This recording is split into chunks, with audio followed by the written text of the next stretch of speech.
يعني اتمنى تعود العلاقه، نفسي جدا جدا، وليه ما نشوفش حسام يوما ما داخل الاهلي حتى لو مجرد عضو، ده المهندس علاء لاشين. اتفضل يا كابتن حسام. او زياره. والله طبعا كلام محترم جدا الكابتن حسن والاستاذ حسن والاستاذ محمد سيف وحضرتك.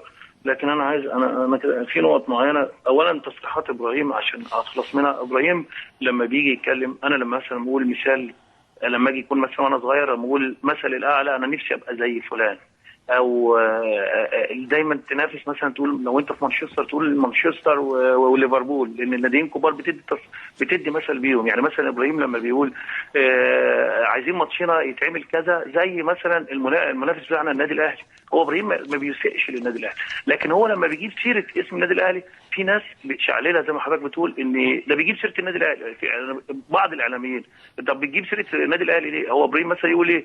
احنا كان عندنا ماتش قبل كده وتاجل وما تاجلش مثلا والنادي الاهلي تاجل له. هو ما يقصدش ان هو يسيء للنادي الاهلي، هو بيقول بيبقى حكم زي ما كنتوا بتتكلموا على الموضوع البث التلفزيوني اللي هو فيه مقارنه باكبر ناديين، وكلمه قالها الاستاذ حسن كويسه ان الناديين كبار جدا من قديم الازل. فلما انت تجيب مثال معروف، ده حتى الاغاني زمان كنت لما تجيب واحده تغني صباح مثلا تجيب واحد لابس فانيلا نص ابيض ونص احمر، صح. حتى لما تجيب مثلا يا كابتن مدحت على لما ابراهيم يقول مثلا او موضوع حصل من اتحاد الكوره او قرار، فبيقول يا ريت يبقى مثلا الاهلي الزمالك يتعامل زي الاهلي مثلا. هي ماشي، انا مش عايز اتكلم اخد فيها كتير، فهو ابراهيم يقصد كده، ما يقصدش الاهانه. تمام. كبير زي النادي الاهلي. تمام. دي انا عايز اصححها. اوكي. وممكن يكون في ناس تحس ان هي بتجي لها مشكله لما ابراهيم يجيب سيره النادي الاهلي، فانا ارجو ان انا عايز خدوا الكلام بحسن نيه من ابراهيم. اوكي. يعني مثلا لما يقول ايه شيكابالا توقف مثلا ماتشين مثلا او حازم 8 ماتشات، ففي لعيب في النادي الاهلي مثلا غلط نفس الغلطه وما اتعملش، هو ابراهيم ما يقصدش ان هو يهين او يسيء للنادي الاهلي، هو بيقول النادي المنافس معاه بس. نعم. دي اللي عايز اوضحها. اوكي. ثاني حاجه انا عايز اقول للاستاذ محمد سيف والاستاذ حسن وحضرتك يا كابتن مدحت والجمهور اللي سمعنا، ايوه، هل حد يصدق؟ على فكره انا عايز اصحح رقم، انا لحد ما مشيت من النادي الاهلي تقريبا 111 هدف، ولحد الان انا هداف النادي الاهلي في تاريخ الدوري العام بس. مظبوط مظبوط. احد الكابتن محمود الخطيب 101 او 103 حاجه زي كده. انت 107 في الدوري. لا في الدوري لحد ما مشيت 111. اوكي بالظبط، لحد 171 اللي هي الناس لحد ما مشيت بطلت كوره في الترسانه او في الاتحاد 171. انا مش دي القضيه، انا بتكلم عن النادي الاهلي بالتحديد. الرقم اللي جبته 111 ولا 109 ما فيش حد لعيب عداه، واتمنى ان حد يعديه. نعم. ومع ذلك انت هداف الدوري المصري، هداف النادي الاهلي في تاريخ او اللاعب الوحيد في تاريخ النادي الاهلي في الدوري المصري. نعم. دي ليها ايه؟ وانا بقولها مش بقولها فخر طبعا، لكن انا بقولها ايه؟ هل دي ما تشفع لناش ان ما حدش يشتمني؟ هل انا اقول كمان لو النادي الاهلي ليه 20 او 10 او 15 من تاريخه من ساعه ما انشئ لحد النهارده في 10 كباتن او 15، انا وابراهيم من ضمن كباتن النادي الاهلي اللي شالوا شاره النادي الاهلي. هل ما تشفعناش ان احنا ما نتشتمش؟ انا عايز اقول حاجه، هل الفلوس اللي احنا اللاعبين الوحيدين اكتر لعيبه لما احترفنا دخلنا فلوس للنادي الاهلي ولم يعني خدنا تشرفنا وخدنا اسم كبير ان احنا لعبنا في النادي الاهلي زي ما لعبنا في نادي الزمالك دلوقتي. هل استفدنا ماديا؟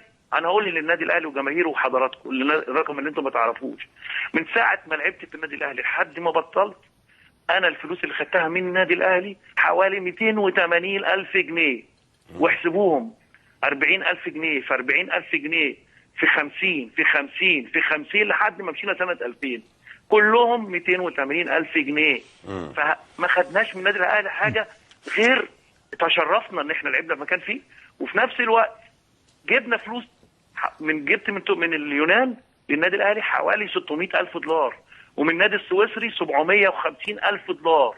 انا خدت 30,000 دولار في الفلوس اللي خدتها في الاحترافي 30,000 دولار. مين اللي استفاد؟ استفدت اسم شهرة وغير البطولات من تحت 13 سنه لحد سنه 2000. فهل نتحاسب في النهايه ان انا تتشتم؟ وهل في النهايه ان انا في المئويه ما يتبعت لناش دعوه؟ وهل في النهايه مجلس الاداره بتقاليده واللي بيتكلموا عليها طول عمرنا وطول التاريخ الكره المصريه، ان ما يطلعوش على المواقع والاعلام. ستوب، الناس دي ما تتشتمش، كانوا كباتن فريق عملوا انجازات كذا وكذا.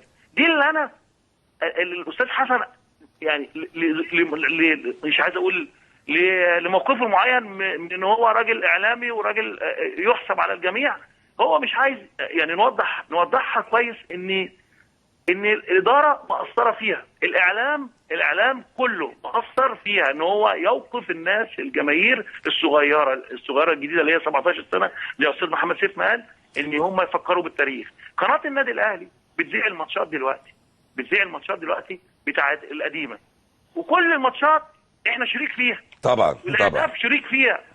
فهل ما تشفعش ان احنا ما حدش يشتمنا يا جماعه؟ وفي نفس الوقت انا كنت بحلم ان انا لما مشيت من النادي الاهلي ولعبت في نادي الزمالك الاقي حاجه جديده تحصل زي اوروبا، ان انا منزل الملعب جمهور الاهلي هو اللي يناديني الاول، ان احنا ما قصرناش في طول السنين اللي لعبنا في النادي الاهلي، وما مشيناش وما خدناش عشان فلوس زي لعيبه ما بتعمل، وما خدناش فلوس من النادي الاهلي زي لعيبه قبل كده ما لعبتش ادتش حاجه ولا خدت الدقيقه، ومع ذلك استفادوا من النادي الاهلي كتير. فهل احنا يعني الحلم ده يعني ما ينفعش؟ وانا دلوقتي بدرب وبعد ما خلاص بطلت، لما انزل النهارده ماتش الزمالك والاهلي، ايه المشكله بدل ما تشتم وهم تتشتم؟ طب ما عادي، الناس بلاش يشجعونا ولا ينادونا، ما يشتمونيش. طب ما تيجي بقى دلوقتي يا كابتن حسام، ومعانا يعني اساتذه كبار جدا، ان احنا نعمل دعوه جديده، والناس بفضل الله بتتفرج علينا، الملايين بتشوفنا دلوقتي وفي الاعاده بكره الجمعه هيشوفونا تاني، ونعمل دعوه جديده جميله نقيه عظيمه. احنا عرضنا من خلال لقطات حسام حسن مع الاحترام لألقاب للجميع طبعا وهو بيرتدي التيشيرت الاحمر، وعرضنا لقطات وهو بيرتدي التيشيرت الابيض، وعمل بطولات عظيمه عظيمه عظيمه للنادي الاهلي، والنهارده هو بيسوي، وعمل بطولات عظيمه لنادي الزمالك لما لبس التيشيرت الابيض، والنهارده هو في مهنه اخرى جديده، ولكن هذه المهنه الجديده لا تلغي اطلاقا تاريخه مع الفريق الاحمر. خلينا نعمل دعوه جديده يا كابتن حسام النهارده، توافقوني يا اساتذه على الدعوه اللي انا بتكلم فيها دلوقتي؟ بص طبعا يعني وبعدين عايزين نقولها بوضوح. هو لا طبعا، وهو كلام حسام دلوقتي يعني الا يشفع لنا اننا فعلنا وفعلنا ولعبنا، هي دي الدعوه.